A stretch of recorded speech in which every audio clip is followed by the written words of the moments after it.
la!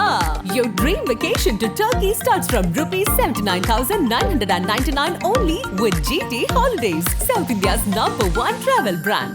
குடியுரிமை திருத்தத்துக்கு முன்னாடி இருக்கக்கூடிய முதல் படி என்பிஆர், நேஷனல் பாப்புலேஷன் ரிஜிஸ்டர். இதை நாங்கள் எங்கள் மாநிலத்தில் அமுல்படுத்த மாட்டோம் என்று 12 மாநிலங்கள் வந்து இதை அமுல்படுத்தினா. அதில் முக்கியமானது பீகார். அப்போ அவர் இன்னைக்கு கூட்டணியில் இருக்கிறார். சந்திரபாபு நாயுடு இதை ஏற்றுக்கொள்ளவே இல்லை. ஒருத்தர் ஒரு கைடு தட்டினா மட்டும் கூட்டணி அமையாது, 2 கை தட்டினா தான் சத்தம். பிஜேபி சமரசம் பண்ணியிருக்கா? கண்டிப்பா. என்ன பண்ணியிருக்கு? நிச்சயமாக இது வராது. அதுக்கு முக்கியமானது அக்னிவீர் திட்டம். அதை நாங்கள் திருப்பி வித்ட்ரா பண்ணுறதுக்கு பரிசீலனை செய்வோம்னு சொன்னாரு. அது முக்கியமானது இல்லையா? நிதிஷ்குமாரோட நிர்பந்தத்திற்கு மோடி அடி படிவார். நீங்க ரொம்ப நாளா ஹனிமூன் பீரியடுங்க. ஹனிமூன் பீரியட்ல எப்பவுமே சாஃப்டா தான் இருக்கும். நீங்க நினைக்கிற மாதிரி நிதிஷ்குமாரும் சந்திரபாபு நாயுடும் என்ன சாதாரண அரசியல்வாதிகள் நினைச்சிட்டீங்களா? கேமராவுக்கு முன்னாடி பேசுறதை நம்புறீங்க, கேமராவுக்கு பின்னாடி பேசுறத உண்மைன்னு நான் சொல்றேன். அவர் தான் பல்டிகுமார்னு பேர் வச்சுட்டாங்களே. பாஜகவே உடைக்கக்கூடிய வல்லமை படைத்தவர்கள் நிதிஷ்குமாரும் சந்திரபாபு நாயுடு.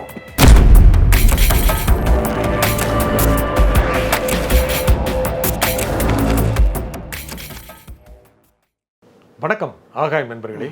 பொது சிவில் சட்டம் வருமா? பிஜேபி சமரசம் செய்து கொண்டதா?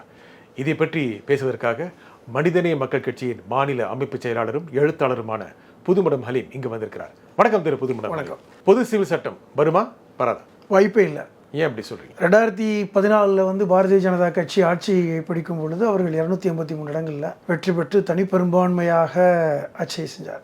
அப்பொழுதே அதை ஆரம்பித்தார்கள். நாங்கள் பொது சிவில் சட்டம் கொண்டு வருவோம். காமன் சிவில் கோட் என்பது RSS உடைய திட்டங்களில் ஒன்று. அது நிச்சயமாக ஒவ்வொன்றாக செய்வோம் என்று தான் சொன்னாங்க. அதை நம்ம ஓரளவுக்கு நம்பினோம். ஏன்னா அவர்கள் ஒன்றொன்றாக செய்யும் பொழுது அந்த 370 நீக்கமாக இருக்கட்டும், இல்லை முத்தலாக் சட்டமாக இருக்கட்டும், அவர்கள் சொன்னதை செஞ்சு கொண்டு தான் இருந்தார்கள். அதில் 2019 கிட்டத்தட்ட பார்த்திங்கன்னா 303 இடங்கள், மிகப்பெரிய ஒரு மெஜாரிட்டியான ஒரு சிங்கிள் லார்ஜஸ்ட் பார்ட்டியாக மட்டுமல்லாமல் 303 இடங்கள் என்பது ஒரு பிரம்மாண்டமான வெற்றியை பெற்றார்கள். அவர்கள் கூட்டணி கட்சி 353 இடத்துல வெற்றி பெற்றாங்க. அப்போ அவர்கள் குடியுரிமை திருத்த சட்டத்தை கொண்டு வருவோம் என்று செஞ்சார்கள். எதிர்கட்சிகளை பற்றி கவலைப்படலை, பாராளுமன்றத்தை கவலைப்படலை, எல்லாத்தையும் பண்ணாங்க. என்ன சொன்னதோ அதை செய்ய முடியும்னு சொன்னாங்க. அது அதிகாரத்துடைய அந்த இடத்துக்கு போனாங்க. ஆனால் 2024 இன்றைக்கி ஒரு மைனாரிட்டி கவர்மெண்ட், 241 இடம் தான். நீங்கள் விரும்பினாலும் விரும்பாவிட்டாலும் அது என்டிஏ ஆட்சி தான், மாற்றம் இல்லை. ஆனால் ஒரு மைனாரிட்டி கவர்மெண்ட். பிஜேபி மைனாரிட்டி இருக்கு. பிஜேபி அதை தான் சொல்கிறேன். கவர்மெண்ட் மெஜாரிட்டி தான். ஒரு மெஜாரிட்டி ஆட்சி இருக்கட்டும், ஆனால் மைனாரிட்டி சிங்கிள் பார்ட்டியாக இருக்காங்க. நினைத்ததை கொண்டு வர முடியுமா? சட்ட அமைச்சர் சொன்னதாக தான் கேட்டேன். சட்ட அமைச்சர் மெகால் சொல்லியிருக்கிறாரு, அது எங்களுடைய அஜெண்டாவில் இருக்கு, கொண்டு வருவோம். அஜெண்டாவில் இருக்குங்கிறத நம்ம மறுக்கல. RSS உடைய அஜெண்டாவில் காமன் சிவில் கோட் இருக்கு, மறுக்கல. நான் என்ன சொல்றேன், இந்திய குடியுரிமை திருத்த சட்டத்தை நீங்கள் அமுல்படுத்த முடியுமா அப்படின்னு கேட்குறேன். அது அடுத்து வாங்க நீ காமன் சிவில் கோடுக்கு. ஏனென்றால் நிதிஷ்குமார், அவர் கூட இருக்கிற நிதிஷ்குமார், அவர் முதலமைச்சராக இருக்கும் பொழுது சட்டமன்றத்தில் நாங்கள் NRCA இல்லை NPR அமுல்படுத்த மாட்டோம் என்று செய்தவர். உங்களுக்கு குடியுரிமை திருத்த சட்டத்திற்கு முதல் படி கூட்டணி முன்னால், ஆமாம், குடியுரிமை திருத்த சட்டத்துக்கு முன்னாடி இருக்கக்கூடிய முதல் படி NPR, நேஷனல் பாப்புலேஷன் ரிஜிஸ்டர். இதை நாங்கள் எங்கள் மாநிலத்தில் அமுல்படுத்த மாட்டோம் என்று 12 மாநிலங்கள் இதை அமுல்படுத்தினா. அதில் முக்கியமானது பீகார். அப்போ அவர் இன்னைக்கு கூட்டணியில் இருக்கிறார். சந்திரபாபு நாயுடு இதை ஏற்றுக்கொள்ளவே இல்லை. தேர்தலுக்கு முன்பாக பேட்டி கேட்குறாங்க, முஸ்லீம்களுக்கு நீங்கள் 4 விழுக்காடு தனி ஒதுக்கீடை பாரதிய ஜனதா கட்சி வந்தால் நீக்கிடுன்னு சொல்கிறாங்களே. கேட்கும் பொழுது அது அவர்களுடைய அஜெண்டா, எங்களுடைய அஜெண்டா இல்லைன்னு சொன்னார். அப்போ எப்படி காமன் சிவில் கோடு வரும்? அதுவே இல்லையே. ஆனால் இப்போ கூட்டணியில் சமரசம் பண்ணிட்டாங்கல்ல, 2 பேருமே அணியில் இருக்காங்க. கூட்டணி ஒரு 2 அமைச்சர் பதவி வாங்கியிருக்காங்க ஈச். இல்லை, கூட்டணி என்பது பொதுவாக உங்களுக்கு தெரியும், 2 பேரும் சமரசம் பண்ணணும். ஒருத்தர் ஒரு கைடு தட்டினா மட்டும் கூட்டணி அமையாது, 2 கை தட்டினா தான் சத்தம். பிஜேபி சமரசம் பண்ணியிருக்கா? கண்டிப்பா. என்ன பண்ணியிருக்கு? நிச்சயமாக இது வராது. அதுக்கு முக்கியமானது அக்னிவீர் திட்டம். அதை நாங்கள் திருப்பி வித்ட்ரா பண்ணுறதுக்கு பரிசீலனை செய்வோம்னு சொன்னாரு. அது முக்கியமானது இல்லையா? உங்களுக்கு RSS உடைய திட்டங்களில் முக்கியமானது அக்னிபாத் திட்டம். 4 வருஷம் இராணுவத்தில் நீங்கள் இடம் கொடுத்துட்டு அவர்கள் வெளியானதுக்கு அப்புறம் கூட அவர்கள் பாஜகவுடைய அனுதாபிகளாக இருப்பார்கள். இவர்கள் தேவை RSS உடைய அடியாட்களாக இருப்பார்கள், பட்டவர்த்தனமாக சொல்லணும். இப்படி உருவாக்குற ஒரு திட்டம் RSS உடைய முக்கியமான திட்டம். நாடு முழுவதும் அக்னிபாத் வீரர்களை உருவாக்குவோம். நாளைக்கு ஏதாவது ஒரு பிரச்சனை வந்துச்சுன்னா நாடு முழுவதும் இந்த வீரர்கள் களத்துக்கு வருவாங்கன்னு. அதை நாங்கள் மறுபரிசீலனை செய்ய சொல்லிட்டாங்களே. நிதிஷ்குமார் ஆட்சிக்கு வரதுக்கு முன்பாக மினிமம் காமன் ப்ரோக்ராம் கொண்டு வர சொன்னார்ல, இப்போ அது கொண்டு வந்திருக்காங்க. 100 நாள் மினிமம் காமன் ப்ரோக்ராம் தான் அது, 100 நாள் திட்டம். அதில் முக்கியமான காமன் ப்ரோக்ராம் அனௌன்ஸ் பண்ணல, டிக்ளேர் பண்ணல. நீங்க சொன்ன மாதிரி நிதிஷ்குமாரோட நிர்பந்தத்திற்கு மோடி அடி பண்ணியல. அடி பண்ணிடுவார், படிவார். இது நீங்க ரொம்ப நாளா ஹனிமூன் பீரியடுங்க. ஹனிமூன் பீரியட்ல வந்து எப்பவுமே வந்து சாஃப்டாக தான் இருக்கும், ஸ்மூத்தாக தான் இருக்கும், நெகிழ்வாக தான் இருக்கும், எப்போ முடியும், இன்பமாக தான் இருக்கும்.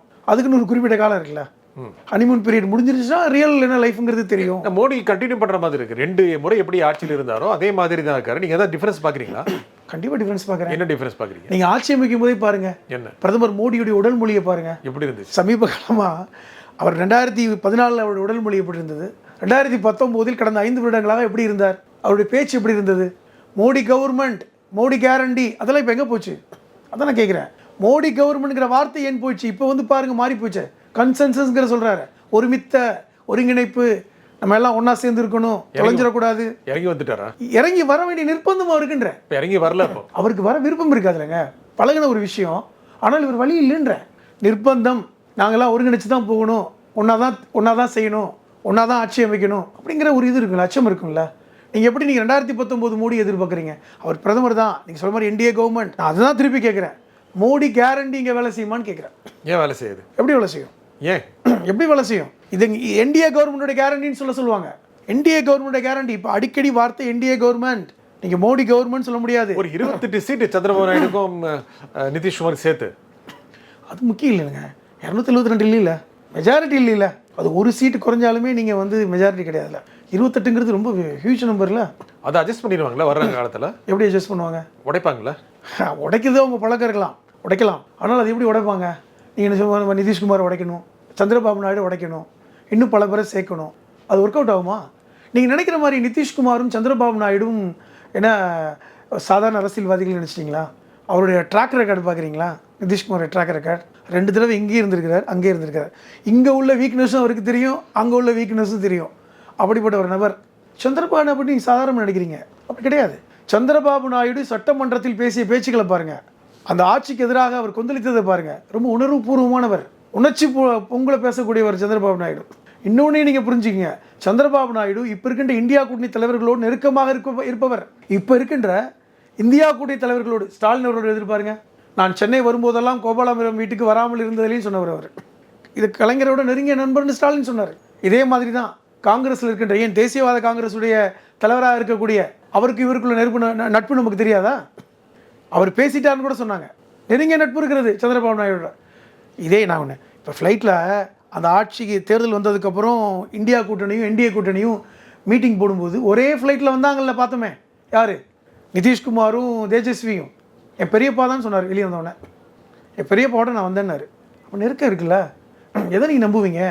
கேமராவுக்கு முன்னாடி பேசுறதை நம்புறீங்க, கேமராவுக்கு பின்னாடி பேசுறது தான் உண்மைன்னு நான் சொல்கிறேன். என்ன பேசியிருப்பாங்க இப்போ கேமராக்கு பின்னால்? இருப்பாங்க. இப்போ இருக்கேன், இப்போ போய் பார்க்குறேன், எதிர்பாருங்க, பார்த்துக்கலாம் அப்படி யார் சொல்லியிருக்காங்க? நிதிஷ்குமார் சொல்லியிருக்கலாம். நீங்கள் வாங்க பெரியப்பான்னு அவர் சொல்லியிருக்கலாம். அவர் தான் மல்டிகுமார்னு பேர் வச்சுட்டாங்களே. மல்டிகுமாராக இருந்தாலும் 4 தடவை மல்டிகுமார் ஆயிருக்காருல்ல. இவங்க வந்தால் மட்டும் ஏற்றுக்க மாட்டாங்களா? இப்போ நிதிஷ்குமார் இந்தியா கூட்டணிக்கு வந்தால் இந்தியா கூட்டணி ஏற்றுக்குமா? ஏற்றுக்காதான்? ஏற்றுக்கும். அப்புறம் என்ன? அவருக்கு கம்ஃபர்டபுளாக இருக்காரு. அது இப்போ கம்ஃபர்டபுளாக இருக்காரு. எப்போவுமே கம்ஃபர்டபுளாக இருப்பாரா? என்ன அவருக்கு என்ன எதிர்பார்த்து வச்சு என்ன செய்ய முடியும்? அவர் பிஜேபி நம்பி இருக்கிறாரு. பிஜேபி தாங்க அவர் நம்பி இருக்கு. அவர் எப்படி பிஜேபி நம்பி இருப்பார்? பிஜேபிக்கு தான் நிதிஷ்குமார் வேணும், பிஜேபிக்கு தான் சந்திரபாபு நாயுடு வேணும். இப்போ நிதிஷ்குமாருக்கோ சந்திரபாபு நாயுடுக்கோ பிஜேபி தேவையில்லை. அவர்கள் யாரோ ஒருத்தர் இப்போ இந்தியா கூட்டணி ஆட்சி அமைக்க நினைச்சிருந்தா இவங்கெல்லாம் அங்கே போயிடுவாங்க. சரியா? பாஜகவே உடைக்கக்கூடிய வல்லமை படைத்தவர்கள் நிதிஷ்குமாரும் சந்திரபாபு நாயுடும். என்ன அப்படி சொல்லிட்டீங்க? வாய்ப்பு இருக்குன்ற. எப்படி பிஜேபி மாதிரி ஒரு பெரிய கட்சி 241 இடங்கள் இந்தியா ஃபுல்லாக ரொம்ப பலமாக இருக்குது. தெற்கு மாநிலம் மட்டும் கொஞ்சம் பலவீனம். என்ன பலமாக இருந்தது? நீங்கள் வந்து மகாராஷ்டிராவில் உடைச்சி சேர்ந்தீங்க, எங்கே வெற்றி பெற்றீங்களா? இப்போ திருப்பி அந்த சிவசேனா வந்து ஒன்றாக போகுது. இங்கே ஒரு 7 இடம் இருக்காங்க, அங்கே ஒரு 8 இடம் இருக்காங்க. 2 பேரும் திருப்பி கூட்டணி திருப்பி மறுபடியும் சேர போகிறதா பேச்சு வருது. எங்கே நீங்கள் பலமாக இருக்கீங்க? 221 எம்எல்ஏக்கள் எம்பிக்கள் வந்து காங்கிரஸை விட்டு பாஜகவில் போய் சேர்ந்தாங்க. அவங்களுக்கு 111 பேருக்கு என்னமோ இடம் கொடுத்தீங்க. 69 விழுக்காடு தோற்று போயிட்டாங்க. நீங்கள் என்ன அதில் வெற்றி பெற்றுட்டீங்க? ஆக உங்களுடைய அந்த ஜம்பம் பலிக்கலை. நீங்கள் சொன்னது நிதிஷும் சந்திரபாபு நாயுடும் சேர்ந்தால் பிஜேபியை உடைத்து விடுவார். ஆமாம். நீங்கள் எதை வச்சு சொல்கிறீங்க? எவ்வளோ பெரிய கட்சியை தேசிய லெவலில் 240 இடங்கள் இருக்கிற எப்படி உடைக்க முடியும்? குறைஞ்சபட்சம் உங்களுக்கே தெரியும், உடைக்கிறதுக்கு 80 பேர் மாறணும். இல்லை, ஒரே ஒரு விஷயம் சொல்கிறேன். நிதிஷ்குமார் பீகாரில் எத்தனை எம்எல்ஏக்கள் வச்சுருக்காரு? 43. காங்கிரஸும் பாஜகவும் வச்சுருக்காங்க 75. அவங்க ஒரு 75 வச்சுருக்காங்க, இவங்க ஒரு 74 என்னமோ வச்சுருக்காங்க. ஆனால் யார் தொடர்ச்சியாக முதல்வராக இருப்பது? நிதிஷ்குமார். அது திறமை இல்லையா? திறமை இல்லையா? அப்போ அப்படிப்பட்ட ஒரு திறமைசாலி நிதிஷ்குமார், நீங்கள் நினைக்கிற மாதிரி நிதிஷ்குமாரை நீங்கள் அண்டர் எஸ்டிமேட் பண்ணாதீங்க. அவர் நினைத்தால் உடைக்க முடியும். பீகாரில் இருக்கின்ற பாஜக எம்எல்ஏ எம்பிக்களை விலைக்கு அவரால் வாங்க முடியும். அப்படிப்பட்ட நபர் அவர். நீங்கள் வந்து சந்திரபாபு நாயுடு ஏற்கனவே ஒரு விஷயம் சொன்னார். 3ஆம் அணி அமைப்பதற்கு முயற்சி செய்தவர் சந்திரபாபு நாயுடு. இது உண்மையா பொய்யா? நம்மெல்லாம் அமைக்கலாம்னு சொல்லிட்டு ஒரிசாவில் போய் பிஜு பட்நாயக்கை போய் பார்த்தாரா இல்லையா? ஸ்டாலினை வந்து பேசினாரா இல்லையா? அப்போ பாஜகவை அவருக்கு பிடிக்கல இருந்தால் 3ஆம் அணி அமைக்க முயற்சி பண்ணார். காங்கிரஸையும் பிடிக்கலையே? இல்லை, காங்கிரஸோடு கொள்கை ரீதியாக அவர் எதிராக இருந்தார். அதனால வந்து 3ஆம் அணிக்கு அமைந்தார். காங்கிரஸ் இல்லாத ஆட்சி, பாஜக இல்லாத ஆட்சி. அப்போ என்ன அர்த்தம்? பாஜகவோடு நெருக்கிய இப்போ ஆட்சியில் இருந்தாலும் கூட முழுமையாக இல்லைன்னு தான் அர்த்தம். நீங்கள் அப்படி எடுத்துக்கங்க. ஏன் நீங்கள் முழுமையாக இல்லைன்னு பார்க்குறீங்க? 2 விஷயம் சொல்கிறீங்க. ஒன்று, அவர்கள் முழுமையாக இல்லை. இன்னொன்று, உடைத்து விடுவார்கள். பிஜேபி உடைக்க முடியுமா? எத்தனை எம்பிஸ் வருவாங்க? மோடிங்கிற பெரிய பிம்பத்தை நம்பி இருக்காங்க, ஆர்எஸ்எஸ் ஒரு பின்புலத்தில் இருக்காங்க, யாரை நம்பி வருவாங்க? ஆர்எஸ்எஸும் பாஜகவுமே இப்போ வந்து ஒன்றா இருக்காங்களா? நீங்கள் அதை எப்படி உடைப்பாங்கன்னு சொல்லுங்கள். அதை தான் கேட்குறேன். ஆர்எஸ்எஸும் பாஜகவுமே இப்போ வந்து ஒரு பிரச்சனையில் தான் இருக்காங்க. என்ன பிரச்சனை இருக்காங்க? இப்போ ஆர்கனைசர் பத்திரிகையில் வந்து செய்தி பார்த்தீங்களா? ஆர்எஸ்எஸ் உடைய அவர்களுடைய அதிகாரப்பூர்வமான ஏடு ஆர்கனைசர். அது என்ன எழுதினாங்க? இது இந்த அளவுக்கு தலக்கணம் ஆகாது, தலக்கணக்கூடாது, அதனால தான் தோற்று போயிட்டாங்க, எதிர்கட்சிகளை மதிக்க தெரியணும், ரொம்ப மோசமான ஆட்சியை பண்ணிட்டாங்க. மோகன் பகவத் பேசினாரு. எனக்கு வந்து 75 வயசு செப்டம்பர் 5, 2025 ஆகுது, நான் விளையிடுவேன். அதுதான். அப்போ மோகன் பகவத் போன்ற ஆர்எஸ்எஸ் சுப்ரீம் லீடர் அவரே அந்த வார்த்தையை பேசுகிறாரு. மோடிக்கு வந்து செப்டம்பர் 15, 2025 75 வயசு ஆகுது. September 17 obviously. அப்போ அவர் விலக மாட்டாரா? மோடிக்கு மட்டும் தனிப்பட்ட முறையில் ஆர்எஸ்எஸ் ஸ்பெஷல் கொடுப்பாங்களா? மோடியை நம்பி தான் இந்த அளவுக்கு இடங்களாவது கிடைத்தன. 247 இடங்களும். அது ஆர்எஸ்எஸ் தெரியும், பிஜேபிக்கு தெரியும். அவரை போய் போக சொல்லுவாங்களா? மோடியால் குஜராத்தில் ஜெயிக்க முடியலையே. ஒரே ஒரு சீட்டு. என்னங்க பைசாபாத்தில் ஏங்க நீங்கள் எதை ப்ரொமோட் பண்ணீங்க? 2014 வரும்போது என்ன பண்ணீங்க? குஜராத்தை கட்டமைச்சோம், குஜராத்துடைய பொருளாதார நிபுணர் மாதிரி கொண்டு வந்து காமிச்சிங்க. 2019 வந்து சவுக்கிதார்னு சொன்னீங்க, பாதுகாப்பு பற்றி பேசுனீங்க, இந்தியாவுடைய பாதுகாப்பு நான் தான் சொன்னீங்க, ரைட்டு. அதில் புல்வாமா தாக்குதலை காமிச்சிங்க, அதை வச்சு வெற்றி பெற்றீங்க, ஒரு நெரேட்டிவ் செட் பண்ணீங்க. 2024 நீங்கள் தோற்று போயிட்டீங்கல்ல நெரேட்டிவ் செட் பண்ணுறதுல. ஆர்எஸ்எஸ் 1925 ஆரம்பிக்கப்பட்டது, 2025 நூற்றாண்டு கொண்டாட போகிறாங்க. நூற்றாண்டு கொண்டாடும் பொழுது ஒரு சாமியார் அல்லது ஒரு துறவி இந்தியாவை ஆட்சி செய்யணும்னு சொல்லிட்டு பஞ்சாப் தாட்டில் அவங்களுடைய குருஜி கோல்வாக்கர் எழுதியிருக்காரா இல்லையா? அப்போ அது அவங்க திட்டங்களில் ஒன்று. நீங்கள் அது மாதிரி வேஷம் போட்டிங்களா இல்லையா? என்ன வேஷம் போட்டிங்க? தேர்தலுக்கு முன்பாக ஒரு குருஜி போன்ற வேஷம் போட்டிங்க, தியானம் பண்ணீங்க, ஐயோ ராமர் கோயிலை திறக்கிறதுக்கு போய் நீங்கள் தான் போய் நின்றீங்க. ஏன் இப்பொழுது உங்கள் உடை மாறிவிட்டது? ஒருவேளை அவர் நினைக்கின்ற ஒரு சாமியார் தான் ஆள வேண்டும் அப்படிங்கிறது மோடி தானோ? அதற்காக முயற்சி பண்ணாருன்னு தான் அதற்கு பொருத்தமான கேரக்டர்னு முடிவு பண்ணார். மோடி எல்லா கேரக்டரையும் பொருந்துவாருங்க. அவர் ஒரு செவாலிய சிவாஜி தான், நிஜமாக தான் சொல்கிறேன். அது எல்லாருக்கும் பொருந்தாது. அந்த கேரக்டர் வடிவேலுக்கு பொருந்தும், சிவாஜிக்கு பொருந்தும். இதுக்கப்புறம் 3ஆவது இப்போ தான் அவரை தான் பார்க்குறேன். எல்லா கேரக்டரும் பொருந்தும், எல்லா உடைகளும் பொருந்தும். முயற்சி பண்ணார், தியானம் பண்ணார், அது ஒர்க் அவுட் ஆகலை.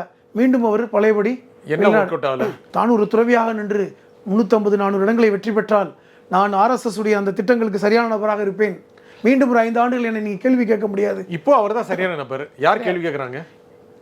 கேள்வி கேட்கலன்னு எப்படி நினைக்கிறீங்க? யார் கேட்குறாங்க சொல்லுங்க. யார் கேட்க மாட்டாங்க? ஆர்எஸ்எஸ் கேட்க மாட்டாங்களா? என்ன கேட்குறாங்க? இல்லை, இவர் தான் சுப்ரீம் பவராக நினைக்கிறீங்களா? பிரதமர் மோடி தான் ஆர்எஸ்எஸ் சுப்ரீம் பவர் நினைக்கிறீங்களா? இல்லை, பிஜேபிக்கு அரசுக்கு அந்த மாதிரி ஒருத்தருக்கு ஒருத்தர் அதிகாரம் செலுத்திக் கொள்கின்ற அளவுக்கான உறவு இல்லை தானே. அவர்கள் அறிவுரை கூறுகிறார்கள், செயல்படுத்துகிறார்கள். யார் சொன்னது? ஆர்எஸ்எஸ் உடைய அஜெண்டாவில் மோடி தான் பிரதமர் என்பதால் மோடியா பிரதமராக இருக்காரு. அவர் இல்லாமல் இன்னொருத்தர் தான் பிரதமர்னு முடிவு பண்ணாங்கன்னா அவர் மோடியால் முடியுமான்னு கேட்குறேன். ஏன் முடியாது? எப்படி முடியாது? ஏற்கனவே பல உதாரணங்கள் இருக்குது. இதற்கு முன்பாக நடந்த பல்வேறு விஷயங்கள் இருக்குது. அத்வானி எடுத்துக்கங்க. அத்வானியை தூக்கி போட்டது யார்? அத்வானி என்ன ரிட்டையர்ட் ஆக போனார்? அடுத்து நியாயமாக பார்த்தா அத்வானி பிரதமராக இருந்திருக்கணுமே. ஏன் அவரை தூக்கி போட்டாங்க? அதை முடிவு செய்தது யார்? அப்பொழுது வந்து பாஜகவுடைய அகில இந்திய செயலாளர் இருந்தவர் சொன்னார், எங்களுக்கு பாஜகவுக்கும் அப்படிலாம் ஒரு கனெக்ஷன் கிடையாது, ஆர்எஸ்எஸ் வந்து தலையிடக்கூடாது அப்படின்னு. ஆனால் ஆர்எஸ்எஸ் அவர் ராஜினாமா செய்ய வேண்டும்னு சொல்லிச்சு, பண்ணார்ல. அது மாதிரி தான் பிரதமர் மோடி. ஏனென்றால் அயோத்தியில் அவர்கள் தோற்று போயிருக்கிறார். மக்கள் விருப்பம். மக்கள் விருப்பம் தான். அதான் சொல்கிறேன். மோடியை வீட்டு போட வேண்டும் மக்கள் விருப்பம் தான். இந்தியா முழுவதும் எடுத்த சர்வேல நடத்தி பாருங்கள். நீங்கள் வந்து எப்படினாலும் எக்ஸிட் போல் வந்திருக்கலாம். ஆனால் மோடி வரக்கூடாதுன்னு நினைத்தவர்கள் நிறைய பேர் இருக்காங்களே, ஆனால் வந்துட்டார். அப்போ நான் எதுவும் சொல்ல வரேன், இப்போ ஜெயிச்சிட்டாரு, வெற்றி பெற்று விட்டார், பிரதமராக விட்டார், அதில் நான் எதுவுமே வரல. ஏதோ மோடி ஒரு 5 வருஷம் ஆட்சி செய்ய மாட்டேங்கிற ஒரு பிக்சரை நீங்கள் கொடுக்க ட்ரை பண்ணுறீங்க. வாய்ப்பு இல்லைன்னா நான் அதுக்கு ட்ரை பண்ணலை, அந்த ஃபேக்டை சொல்கிறேன். காரணம் என்ன கற்பனை பண்ணுறீங்க? கற்பனைலாம் பண்ணலைங்க. அதாவது அரசியலில் இந்த மாதிரியான ஒரு ப்ரிடிக்ஷன் என்பது கற்பனை அல்ல, அது உங்களுக்கே தெரியும். உங்கள் விருப்பம் அது இருந்துட்டு போட்டும், அதில் என்ன தப்பு இருக்குது? நீங்கள் விரும்புறீங்க, விரும்புறதுல என்ன தப்பு இருக்குது நான் கேட்குறேன். அப்படி விரும்புவதில் ஏதாவது தவறு இருக்கா நான் கேட்குறேன். அப்போ அவர் இருக்க மாட்டாருங்கிறது நான் ப்ரிடிக்ட் பண்ணுறேன். ஒரு எழுத்தாளராக, ஒரு அரசியல் விமர்சனம் நான் ப்ரிடிக்ட் பண்ணுறேன். காரணம், ஏற்கனவே சொன்ன மாதிரி அவர் 75 வயதை செப்டம்பர் 17ஓட முடியுது. அதை வைத்திருப்பார்களா? ஏனென்றால் ஒரு மைனாரிட்டி கவர்மெண்ட், ஒரு மெஜாரிட்டி கவர்மெண்ட் இல்லை. அப்போ இப்படிப்பட்ட ஒரு சூழ்நிலையில் வந்து அவர் இருப்பதற்கான வாய்ப்பு ஒரு பக்கம் இல்லை. இன்னொரு பக்கம் இந்த கட்சிகள் இவரை வைத்திருப்பார்களா? ஏனென்றால் எந்த கட்சிகள்? தான் நிதிஷ்குமாரும் சந்திரபாபு நாயுடு. நான் திருப்பி நீ சொல்கிறேன், அவங்கெல்லாம் அமைதியாக இருக்கான்னு நீங்கள் சொல்கிறீங்க, ரொம்ப சாஃப்டாக இருக்காங்க. திருப்பி கேட்குறேன், அவங்க எப்படி அமைதி இழப்பாங்கன்னு கேட்குறேன். ஏங்க, அமைதி இழந்த வரலாறு தான் அதிகம் இந்தியாவில். அமைதியாக இருந்த வரலாறு குறைவு தானே. நீங்கள் மைனாரிட்டி கவர்மெண்ட்டில் மன்மோகன் சிங் காலத்திலே பாருங்கள், இந்த மைனாரிட்டி கவர்மெண்ட்டில் இந்த கட்சிகள் எதெல்லாம் நீங்கள் ஆட்சியில் பங்கெடுத்தாலும் பங்கெடுக்காவிட்டாலும் அமைதி இழந்த வரலாறு தான் அதிகம், அமைதியாக இருந்த வரலாறு குறைவு. இவருன்னு முத்தமிழறிஞர் கலைஞரா, இல்லை வந்து மன்மோகன் சிங்கா அல்லது வாஜ்பாயா? இந்த ஒரு டிப்ளமேசியை கொண்டுட்டு போய் 5 வருஷம் கொண்டுட்டு போகிறதுக்கு. ஆனால் சமாளிச்சிருவார்ல, சமாளிக்கணும்னு நினைக்கிறாங்க. நீங்கள் தான் சொன்னீங்க அவருடைய உடல் மொழி கவனித்தீர்களா? அந்த உடல் மொழியை எல்லாரும் கவனித்தார்கள். அந்த பழைய மோடி இல்லை, இந்த புதிய அரசியல் சூழ்நிலைக்கு தயாராகி விட வேண்டும், அரசியல் இது சகஜம் என்பதை தயாராகி விட வேண்டும் அப்படிங்கிற உடல் மொழி. நான் ஏற்கனவே ஒன்று சொல்லியிருக்கேன், அவர் எல்லா கேரக்டருக்கும் பொருத்தமானவர். இந்த கேரக்டரை பொருந்தி போகிறதுக்கு முயற்சி பண்ணுறார், பொருந்தியும் போவார். நிச்சயமா, ஏனென்றால் அட்ஜஸ்ட் பண்ண, ஏன்னா எந்த கேரக்டருக்கு பொருந்தி போவாருங்க. இந்த தேர்தலுக்கு முன்பாக ஒரு துறவி போன்ற இருந்த தோற்றம் இப்போ மாறிவிட்டது, வேற கேரக்டர். இப்போ துறவரம் இப்பொழுது போய் தியானம் பண்ணுறாரா? இப்பொழுது துறவரம் பூண்டு கொண்டு கோயிலாக போகிறாரா? கிடையாது. இப்போ இத்தாலிக்கு போயிட்டார். இப்பொழுது இருக்கிற மோடி வேற, பணி நிமித்தம் போயிருக்காரு. அதுதான் சொல்கிறேன். ஏன் கடந்த 5 வருடம், கடந்த 1 வருடமாக ஏன் போகவில்லை? பணி நிமித்தம் இல்லையா? வேலை ஜாஸ்தியாக இருந்துச்சு. அதான் சொல்கிறேன். அப்போ அவர் எந்த கேரக்டருக்கும் பொருந்தி போவார். அவர் மாறி விடுவார், கூட இருப்பவங்களும் மாறுவார்களா? நீங்க கூட சொன்னீங்க, இந்த காமன் சிவில் கோட வந்து மினிஸ்டர் ஒருத்தர் வந்து சட்டமேஜர் சொல்லியிருக்கிறார், அவங்க என்ன மாறல, அவர்களும் மாறுவார்கள். அதுதான் மோடி சொல்றார். ஒருமித்த கருத்து வேணும். இப்போ கேபினெட் மீட்டிங் நடந்துச்சு, ஆட்சி முடிச்சதுக்கப்புறம் கேபினெட் மீட்டிங், ஃபர்ஸ்ட் மீட்டிங். அதில் வெளிவந்த செய்தி முதல் என்னன்னா, பொதுவெளியில் ஒன்றிய அமைச்சர்கள் பார்த்து பேச வேண்டும். First agenda. பார்த்தானே பேசணும். ஆமாம், பார்க்காமே பேசுகிறாங்க, அதான் பிரச்சனை. பார்த்து பேசுனா கூட பிரச்சனை இல்லை, எழுதி கொடுத்ததை பார்க்காம இஷ்டத்துக்கு பேச வேண்டாம், பார்த்து பேசுங்க. அது நல்லது தானே, பொறுப்பு கவனிக்கிறேன். அதுதான் சொல்கிறேன். நான் மட்டும் மாறினா பார்த்தாது நீங்களும் மாறுங்க. மோடியோட ஸ்டேட்மெண்ட் தான், நான் மட்டும் மாறினா பார்த்தாது நீங்களும் மாறுங்க. ஆனால் நான் என்ன சொல்கிறேன்னா, இது கலர் பூசப்பட்டிருக்குங்க, சாயம் வெளுக்கும்ன்ற. யாருக்கு கலர் பூசப்பட்டிருக்கு, யாருக்கு சாயம்? ஒட்டுமொத்தமாக பாஜகவிற்கு இப்போ கலர் பூச முயற்சி பண்ணுறாங்க, பெயிண்ட் அடிக்கிறாங்க. என்ன மோடி ஏற்கனவே பெயிண்ட் அடிச்சிட்டாரு. என்ன பெயிண்ட்? என்டிஏ கூட்டணி ஆட்சி அப்படிங்கிற ஒரு விஷயத்தை பெயிண்ட் அடிச்சிட்டாரு. அது ரியாலிட்டி, அது நிதர்சனம். அதான் பெயிண்ட் அடிச்சுக்கிட்டார். நான் தான் சொல்கிறேன், அவர் கலர் பூசுவதில் வல்லவர், கலர் பூசிக்கொண்டார். எல்லாரும் கலர் பூசுங்கன்றார். ஆனால் கலர் பூச்சி ஒரு நாள் போதானே செய்யும், சாயம் வெளுக்காதா கேட்குறேன். சாயம் வெளுக்குமா வெளுக்காதா? வெளுக்கும் போது தெரியுன்ற. அப்படி சாயம் வெளுக்கும் போது 2 பேரும் வெளுத்துருவாங்க. யார் 2 பேர்? நிதிஷ்குமார், சந்திரபாபு நாயுடு. அது வரைக்கும் அமைதியாக இருப்பாங்க. சாயம் வெளுக்காத வரை ஆட்சி தொடரும். ஆனால் ஒரு மத்திய அமைச்சர் சொல்றாரு, பொது சிவில் சட்டம் அஜெண்டாவில் இருக்கு, கொண்டு வருவோம். வாய்ப்பே இல்லை. வந்தா என்னங்கிற வாய்ப்பே இல்லை. வந்தால் என்ன? வாய்ப்பே இல்லைன்ற. அது எப்படி நிதிஷ்குமார் ஏற்றுக்கொள்வார்? என்பிஆரையே என்னோட மாநிலத்தில் அமல்படுத்த மாட்டோம் என்று சொன்னவர் எப்படி நீ வந்து காமன் சிவில் கோடு கொத்து வருவார்? அவங்க வாக்களிப்பாங்களா? ஆர்எஸ்எஸ் விட்டுருமா? ஆர்எஸ்எஸ் முயற்சி பண்ணுவாங்க, அவங்க அஜெண்டாங்க. ஆர்எஸ்எஸ் ஒரு விஷயம் பார்த்தீங்கன்னா தெரியும், ஆர்எஸ்எஸ் பொறுமையாக காய் நகர்த்துவதில் வல்லவர்கள், பொறுமையாக கையாளுவாங்க. ஒரு 100 வருஷம் பாரம்பரியம். இந்த இடத்துக்கு வர்றதுக்கு எவ்வளோ காய் நகர்த்திருப்பாங்க. மோடியும் ஒரு காய் தான், நகர்த்தி கொண்டு வந்துட்டாங்க. இப்பொழுது அவர்கள் வந்து அமைதியாக இருப்பது தான் சிறந்த யுக்தின்னு நினைக்கிறாங்க. இப்பொழுது அமைதியாக இருக்கணும். நீங்கள் 2019 மாதிரி நீங்கள் வந்து இருந்தீங்கன்னா நீங்கள் வந்து அழிஞ்சு போயிடுவீங்க, ஆட்சி போயிடும். 2024 அமைதியாக இருக்க வேண்டும். இப்பொழுது வந்து சொல்லுவாங்கள்ல, யுத்தம் நடக்கும் பொழுது அந்த சில நேரத்தில் வந்து உங்களுக்கு அமைதி வேணும், அடுத்த யுத்தத்தை நடத்துவதற்கான தந்திரங்களை தயார்படுத்தணும். அது போன்ற காலகட்டம். நீங்கள் தாராளமாக வெளிநாட்டுக்கு பயணம் பண்ணுங்கள், இத்தாலிக்கு போங்க, அமெரிக்காவுக்கு போயிட்டு வாங்க. அடுத்து தேர்தல் நடக்குது, ஹோடி மோடி போய் அமெரிக்காவில் பிரச்சாரம் பண்ணுங்கள். அந்த வேலையை மட்டும் பாருங்கள். எதிர்க்கட்சிகளை சீண்ட வேண்டாம். ஒன்று. இரண்டாவது, இந்த நிதிஷ்குமாரையும் சந்திரபாபு நாயுடு விஷயங்களை இன்னைக்கு ஊடகங்களும் மக்களும் எதிர்பார்க்குறாங்க. என்னைக்கு என்ன விஷயம் வெடிக்கணும் ஆசைப்படுறாங்க, விருப்பப்படுறாங்க. நீங்க விருப்பப்படுற மாதிரி உண்மைதான். அதுல என்ன தவறு இல்லைன்னு கேட்கிறேன். ஏன்னாலும் இது பொருந்தா கூட்டணிங்க, அவங்க இருக்காங்க. ஏன் என்டிஏ தேர்தலுக்கு முந்தைய கூட்டணி இருந்துட்டு போட்டுமே, பொருந்தா கூட்டணி சொல்றீங்க? என்னுடைய கணிப்பு அது. வேற வழி இல்லாம சேர்ந்தவர்கள். சொல்ல போனா சந்திரபாபு நாயுடு இந்த கூட்டணிக்கு வருவதில் சில சிக்கல்கள் இருந்தது, அவ்வளவுதான். சேர்ந்தார்கள், வெற்றி பெற்று இன்னைக்கு வந்து எதிர்பார்த்தாங்களா? நான் என்ன கேட்குறேன், சந்திரபாபு நாயுடும் நிதிஷ்குமாரும் திருப்பி ஒரு இன்னிங்ஸ் விளையாட்டு நீங்கள் எதிர்பார்த்தீங்களா? 2 பேரும் அரசியலில் ஓரம் கட்டப்பட்டவர்கள். பீகாரில் நிதிஷ்குமார் வரமாட்டார், அவருக்கு முடிஞ்சிச்சு சொன்னாங்க. சந்திரபாபு நாயுடு ஆல்மோஸ்ட் அவுட்டு, அவரெல்லாம் நீ திருப்பி சிஎம் ஆகிறதுக்கு வாய்ப்பே இல்லைன்னாங்க. 2 பேரும் இப்போ வந்து 3வது இன்னிங்ஸ் ஆடுறாங்க, 2வது இன்னிங்ஸ் கிடையாது. அப்போ மீண்டும் வந்தவர்கள் எவ்வளோ வலிமையோடு வருவாங்க, எவ்வளோ அனுபவத்தோடு இருக்கவங்க, அமைதியாக இருக்காங்க. அவர்கள் வந்து இப்போ நீங்கள் வந்து அனுபவசாலிகள். நீங்கள் வந்து சாதாரணமாக ஒரு புதுசாக அரசியல் பண்ணுவோன்னா நீங்கள் ஆடுவாங்க. அவர்கள் அனுபவப்பட்டவர்கள். அவர்களுக்கு எப்பொழுது பற்ற வைக்கணும், எப்பொழுது காலவாரி விடணும், எப்பொழுது எதை செய்யணும்னு அவருக்கு தெரியும். நான் இதே நான் விரும்பலைங்க, இது இயல்பாக நடக்கும்னு நினைக்கிறேன். பொது சிவில் சட்டம் வந்தால் என்ன அப்படின்னு நினைக்க மாட்டாங்களே இவங்கெல்லாம்? யாரு?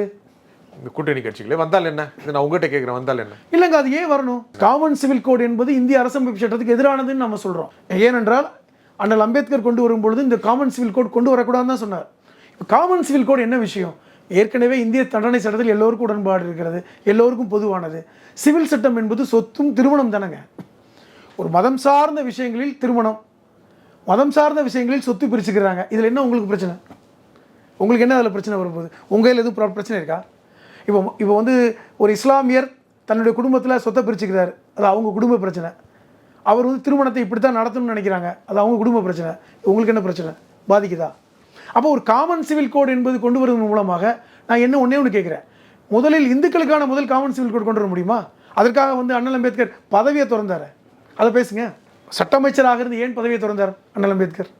இந்துக்கள் அனைவருக்கும் ஒரு காமன் சிவில் கோட் கொண்டு வாங்கன்னாரு, அதை ஏற்றுக்கலையே. அதை கொண்டு வந்து விட்டு நீங்கள் காமன் சிவில் கொண்டு வாங்க, இப்போ நம்ம அதை பேசலாம். அப்போ இது வந்து முழுக்க முழுக்க இஸ்லாமியர்களுக்கு விரோத போக்கை நீங்கள் செய்கிறீங்க அப்படி தானே பார்க்க முடியும். இதில் யாருக்கு என்ன பிரச்சனை இருக்கிறது? அது இந்த என்டிஏ கவர்மெண்ட்டில் வாய்ப்பில்லை என்பதுதான் என்னோட கருத்து. இந்த 5 ஆண்டு வாய்ப்பே கிடையாது. இந்த அவருடைய அஜெண்டாவில் இருக்கிற இந்த விஷயங்கள், ஒரே நாடு ஒரே தேர்தல், இதெல்லாமே பேசினாரா? இப்போது பிரதமர் மோடி பிரதமர் பதவியேற்ற அப்புறம் ஒரே நாடு ஒரே தேர்தலை பற்றி பேசினாங்களா? ஏங்க, முன்னாள் ஜனாதிபதியை வச்சு ஒரு குழு அமைச்சாங்க, அதுக்காக அந்த ஜனாதிபதியை கொண்டு வந்து கொடுத்துட்டாங்க ரிப்போர்ட்லாம். இப்போ ஏன் பேசலை? பேசுவாங்கன்னு நினைக்கிறீங்க? பேச மாட்டாங்க. ஒரே நாடு ஒரு தேர்தல் பேச மாட்டாங்க, காமன் சிவில் கோடை பற்றி பேச மாட்டாங்க, அக்னிவீரை பற்றி பேச மாட்டாங்க, 3 வேளாண் சட்டங்களுக்கு பற்றி கூட பேச மாட்டாங்க. ஏனென்றால் 3 வேளாண் சட்டங்களை நீக்க வேண்டும் சொன்னவர் சந்திரபாபு நாயுடு. டெல்லியில் போராடிட்டு இருக்காங்க, அது என்ன எங்கள் விவசாயம் போராடுறான், அவங்களுக்கு உடனே அதை நீக்கணும்னு சொன்னவர். இப்போ என்ன பண்ணுவீங்க? இப்படி சிக்கல் இருக்கே. நீக்குவாங்க நினைக்கிறீங்களா? நீக்கிதான் ஆகணும். அப்போ முழுக்க எதிர்கட்சி கூட்டணி கட்சிகளுடைய கோரிக்கைகளுக்கு அடிபணிய மாதிரி ஆயிருமே. கூட்டணி கட்சி அடிபணி தானே ஆகணும். அட்லீஸ்ட் குறைந்தபட்சம் நியாயமான கோரிக்கைகள், நியாயமான நீங்கள் வேணால் கேபினெட் மினிஸ்டர் வேணால் நீங்கள் இல்லை கொடுக்க முடியாதுன்னு சொல்லலாம். இருக்கட்டும், உள்துறைக்கு கொடுக்க முடியாதுங்க, நாங்கள் மெஜாரிட்டியாக இருக்கோம், பரவாயில்ல, முதல்ல உள்ளே போய்க்கிறோம். முதல்ல கேபினெட்டுக்குள்ள வந்துட்டாங்கல்ல. நான் என்ன கேட்குறேன், சந்திரபாபு நாயுடும் நிதிஷ்குமார் இப்போ கேபினெட்டுக்குள்ள இருக்காங்களா இல்லையா? ஆனால் முழுக்க முடிவு எடுக்க முடியாது. இருக்காங்களா இல்லையா? தகவல் வந்து 2 பேருக்கும் போகுமா இல்லையா? நீங்கள் கேபினெட்டில் கூடி எடுக்கிற முடிவு, பேசுகிற பேச்சு நிதிஷ்குமாருக்கும் சந்திரபாபு நாயுடுக்கும் போகுமா போகாதா? போகும், நிச்சயமாக போகும். அப்போ யார் முடிவு எடுப்பாங்க? இன்னொன்று ஸ்பீக்கர் விஷயம் இருக்குது, இன்னும் முடிவு எடுக்கல. சபாநாயகர் விஷயத்தில் இன்னும் நிதிஷ்குமார் எங்கள் கட்சிக்கு தான் கொடுக்கணும்னு கேட்டுட்ருக்காரு, சந்திரபாபு நாயுடு கேட்டுட்ருக்காரு. அதுக்கு என்ன முடிவு எடுக்க போகிறாங்க? இஷ்யூ இருக்குங்க. ஹனிமூன் பீரியடில் சுமூகமாக இருக்கும் எல்லாமே. ஹனிமூன் பீரியட் முடிஞ்சதுக்கப்புறம் தான் ரியாலிட்டியாக இருக்கும். அதனால இப்போ சுமூகமாக இருக்குது. இல்லை, ஒரு குட் கவர்னன்ஸ் கொடுக்கணும், நல்லாட்சி கொடுக்க வேண்டும். நல்லாட்சி கொடுப்பது மூலம் மீண்டும் அடுத்த 5 ஆண்டுகளுக்கு பிறகு ஆட்சிக்கு வர முடியுமா என்பதை பார்க்க வேண்டும். நல்லாட்சி கொடுக்கணும். நானும் சொல்கிறேன், ஜனநாயக முறையில் ஒரு தேர்ந்தெடுக்கப்பட்ட ஒரு ஆட்சி நல்லாட்சி கொடுக்கணும். பிரதமர் மோடி 2019 இருக்க மோடி மாதிரி மாற்றிக்கொள்ளாமல் ஒரு என்டிஏ கூட்டணிக்கான ஆட்சியாக இந்த மோடி கேரண்டிலாம் பேசாமல் என்டிஏ கேரண்டின்னு பேசி நல்லாட்சி கொடுக்கட்டும். நம்ம வரவேற்கிறோம். 5 வருடம் ஒரு ஆட்சி அமைய வேண்டும் என்பதுதான் ஜனநாயக மரபு. அது வந்து கலைந்து போய்விடக்கூடாது. ஒரு பத்திரிகையாளராக ஆட்சி வந்து நிலைக்கணும் தான் நான் விரும்புகிறேன். நீங்கள் சொன்னீங்கல்ல, என் விருப்பம் தான். நீங்கள் கூட என்னுடைய விருப்பமாக கேட்டீங்க. என்னுடைய விருப்பம் என்பது ஒரு என்டிஏ கூட்டணி நல்லபடியாக இருக்கட்டும். ஆனால் நீங்கள் நினச்ச விஷயத்தை கொண்டு வர முடியாது தான் இப்போ சிறப்பு. அது ஒரு சிரமம் இருக்குல்ல உங்களுக்கு, அது முடியாது. ஆனால் மக்களுக்கு தேவை நல்லாட்சி தானே. மறுப்பே இல்லையே. அது கொடுப்பாங்க, கொடுங்க, வேறு வழி இல்லைன்ற. இனி கொடுத்து தான் ஆகணுன்ற. நீங்கள் இந்த 5 வருடத்தில் நல்லாட்சி கொடுக்கவில்லை என்றால் இன்னும் மோசமான தோல்வியை தழுவுவீங்க. அதுதான் முக்கியம். மகாராஷ்டிரா தேர்தல் இருக்குது இப்போது. மகாராஷ்டிரா தேர்தலில் தெரிந்து போய்விடும் உங்கள் வண்டவாளம்லாம். அதோட சிவசேனா கட்சி ஒன்றா வந்துடும், அவரும் சேர்ந்துருவார், தேசியவாத காங்கிரஸும் ஒன்றா சேர்ந்துருவாங்க. என்ன பண்ண போகிறீங்க? அஜித் பவாரே திரும்பி வந்தாலும் வந்துடுவார். பட் எல்லாம் பிஜேபிக்கு சப்போர்ட் பண்ண மாட்டேங்க இருக்கு. அது நம்ம சொல்ல முடியாது, எது வேணாலும் நடக்கலாம். ஏனென்றால் இவர்களெல்லாம் பிஜேபிக்கு சப்போர்ட் பண்ணவங்க தான், அதில் மாற்று கருத்துலாம் கிடையாது. எது வேண்டுமானாலும் நடக்கலாம். ஆனால் பிஜேபி நினைச்சது நடக்காதுன்னு சொல்கிறேன். அதுதான் முக்கியமானது. சிவசேனா ஒன்றாச்சுன்னா நேஷன் என்டிஏ சப்போர்ட் பண்ண போகிறாங்க. தேர்தல் பிரச்சாரத்தில் சிவசேனாவுடைய தலைவர் உத்தம் தாக்கரே பேசிய பேச்சு இன்னும் சமூக வலைத்தளத்தில் இருக்குது. இஸ்லாமிய மக்கள் அதிகமாக வாழக்கூடிய பகுதியில் போய் சொல்கிறார், கடந்த கால கசப்புகளை மறந்து விடுங்கள், நாம் இனி சகோதரர்கள். மறந்துடுவாங்களா? மறக்கணும்னு சொல்கிறாரு. அவர் மறந்துடுவாங்களான்னு கேட்கல. இது ஒரு நல்ல மாற்றம் இல்லை, மறந்துடுங்க. அதாவது இப்போ மோடி அது மாதிரி சொல்கிறத நம்ம நம்புறது கிடையாது. மோடி மாற்றி மாற்றி பேசினார். ஆனால் இவர் சொல்கிறார், மறந்து விடுவோம், இனிமேல் நம்ம சகோதரர்களாக இருப்போம், இனி நான் எக்காலத்திலும் இது போன்ற ஒரு முடிவுகளை எடுக்க மாட்டேன்னு சொல்லி உத்தம் தாக்கரே பேசுகிறார். தேர்தல் ஸ்டண்டாக இருக்காதா? இருக்கக்கூடாது, நம்ம நம்புகிறோம். நாட்டுக்கு நல்லது, ஏன்னா மகாராஷ்டிராவுக்கு நல்லது. மகாராஷ்டிரா எவ்வளோ மோசமாக பாதிக்கப்பட்டது நம்ம பார்த்துருக்கோம். 92லேருந்து ஆரம்பிங்க பாருங்கள், 80லேருந்து ஆரம்பிங்க. அப்போ இது நல்லதுன்னு நினைக்கிறோம். உத்தம் தாக்கரேயுடைய மனமாற்றம் வரவேற்கத்தக்கது, அதான் எதிர்பார்க்குறேன். அதனால் என்டிஏ கவர்மெண்ட் 5 வருடம் இருக்க வேண்டும் என்பது தான் என்னோடய ஆசை. அப்படி இருந்தால் நல்லதும் நடக்கும், இது போன்ற விஷயங்கள் நடக்காது, மக்கள் மகிழ்ச்சியாக இருப்பார்கள், பிரச்சனை இல்லாமல் இருப்பார்கள். இன்னும் சொல்ல போனால் நீட்டு விஷயம் கூட மாறலாம், கல்வி கூட உங்களுக்கு கான்டினென்டல் லிஸ்ட்லேருந்து மாநில பட்டியலுக்கு வர முடியும். இது போன்ற பல்வேறு விஷயங்கள் சந்திரபாபு நாயுடு சொல்லியிருக்கார். எதிர்க்கட்சிகளை நீங்கள் சீண்டக்கூடாது, அவர் கொடுத்த பேட்டி. எதிர்க்கட்சிகளை மதிக்கணும். 2வது சொன்னது மாநிலங்களுடைய உரிமை, முக்கியமாக மாநிலங்களுடைய உரிமையில் ஒன்றிய அரசு தலையிடக்கூடாது ரொம்ப. இது அவர் சொல்கிறது. இப்போ அவருக்கு மட்டுமா சொல்லியிருப்பார்? இது எல்லாருக்கும் உள்ளது தான். அப்போ இதுதான் அவருடைய கோரிக்கையை நான் சொல்கிறேன். இப்போ நீங்கள் மினிஸ்ட்ரி கொடுக்காது, அடுத்து வருவாங்க, அடுத்து பேசுகிறது, அது வேறு. ஆனால் நீங்கள் மாநில சுயாட்சிகள் தலையிடக்கூடாது, எதிர்க்கட்சிகளை நீங்கள் நசுக்கக்கூடாது அப்படி என்பது ஒட்டுமொத்தமாக உங்களுடைய அஜெண்டாவில் உடஞ்சி போச்சு. உங்கள் அஜெண்டா என்ன? ஆளுநர்களை வைத்து நீங்கள் மாநிலத்தை கைப்பற்ற நினச்சிங்க, ஆட்சி செய்ய நினச்சிங்க.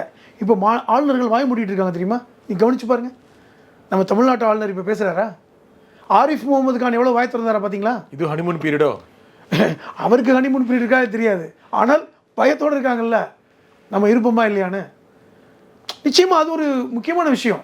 மாநில சுயாட்சி, மாநில உரிமையில் தலையிடக்கூடாது என்பது என்ன அர்த்தம்? ஆளுநர்கள் வாய் தரக்கூடாதுன்னு அர்த்தம். இப்போ சந்திரபாபு நாயுடு அத்தனை எதிர்பார்க்குறாரு.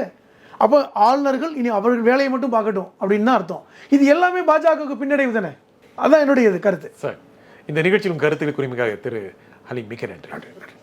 Hola! Your dream vacation to Turkey starts from rupees 79,999 only with GT Holidays, South India's #1 travel brand.